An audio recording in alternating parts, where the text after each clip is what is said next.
Hi guys, this is day 3 of our circuit breaker. I'm Mathew from Hookem with another 27 more days left, and it's killing me.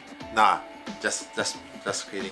So anyway, today's video is mainly targeting people who would like to start out on using a Baitcaster reel, right? And why a lot of them have this fear of having an overrun, which we also know as the bihun. The Baitcaster reel compared to the spinning reel is a little bit more complex. It looks definitely a bit more stylo-milo when you use it, but the true fact is once you can master this, I can guarantee you the accuracy and speed that you can get out of your fishing will be way much more than a spinning reel. Okay, so this Baitcaster reel, should you wish to start on, I would like to share with you the importance of this little knob here, the cast control knob, right, the side knob or whatever name you call it. So basically this knob here serves a very important role in order for you to not get a bihun. Okay, for those who do not know, within the reel itself there is a spool, and the spoon has like a shaft, right? So I'm going to open one of my other reels, my Abu 1005, which I have with me. It's one of the simplest baitcasting reel you ever have, and to show you what's the spool about. Okay, 1005 Abu. This is the side control knob, okay, and this is the spool. Same theory, yeah. So the spool has this little shaft here, right? So basically what actually happens is that when you just imagine this, when this cap, right, at the side is at its loosest, basically not tighten it, there is no friction towards the pin, okay. But in order to control the spool, you need to have a little bit of friction to press against the pin, the shaft, so as to control the spool from wobbling about.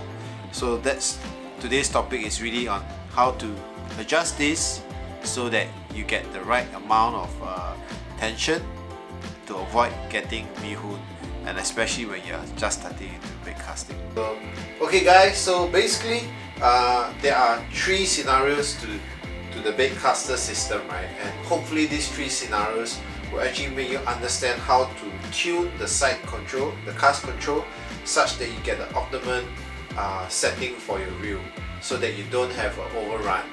Okay, so number 1, if you tighten to the max, right, when you engage your spool and you release your thumb, technically speaking, whatever lure or jig there will not drop, like in this instance here.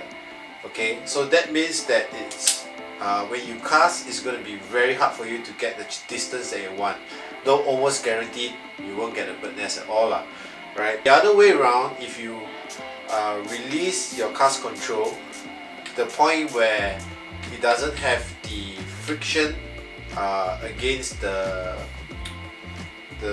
pin of the spool, and you engage your reel, your lure and jig will just drop very fast in this, like this scenario, right?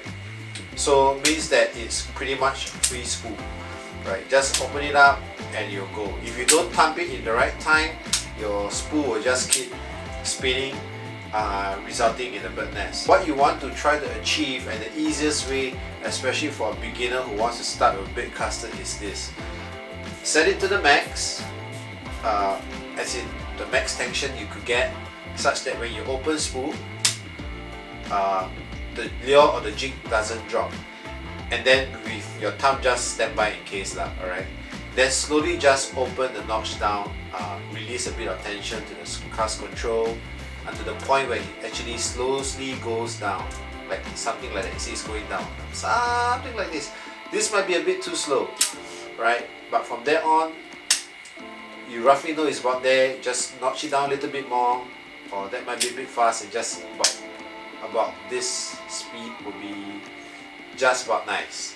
Something that you can control, right? So that you don't have the overrun when you cast. So a very nice slow drop is what you're actually trying to look out for when you're using a baitcaster, right? Obviously, as you get more and more experience, you have better control with your thumb, which is very important. You may be able to get away with a little bit more free spool, you know.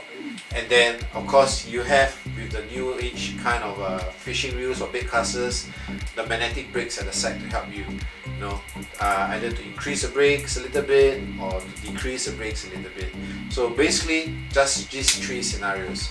So in a nutshell, if you are new to baitcasting, my recommendation would be this: tighten up your side knob, your cast control to the max, such that when you open up your thumb, your jig head doesn't fall, right?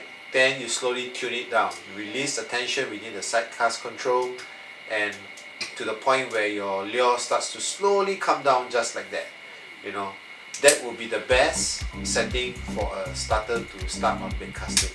So hopefully this tutorial, a very short clip, will help you guys out. So I hope that you guys like that small little tutorial on how to prepare and tune up your baitcaster for your first trip out with it. So some updates. I've recently launched my new merchandise. It will be a pre-order status only. Order will be closing on the 12th of this month, April. If you're keen to purchase one, so please do go onto my Facebook, like the page if you could, right? Drop me a PM there, and I will get back to you with the payment details or how to make payment and stuff like that. If all goes well, if the situation in Malaysia clears up, we should get it I think before the end of this month. I will be doing a video each day to the end of the duration, which is about a month. So hopefully if you guys like what you guys are seeing so far, right, and don't mind listening to me sprouting rubbish most of the time, be it on YouTube or on Facebook Live, right, I would appreciate if you like, share and subscribe to my YouTube channel and my Facebook channel. It will mean so much to me, and especially within these 30 days, right? So till then, please stay safe and stay strong, right, and stay indoors. Okay, take care, bye.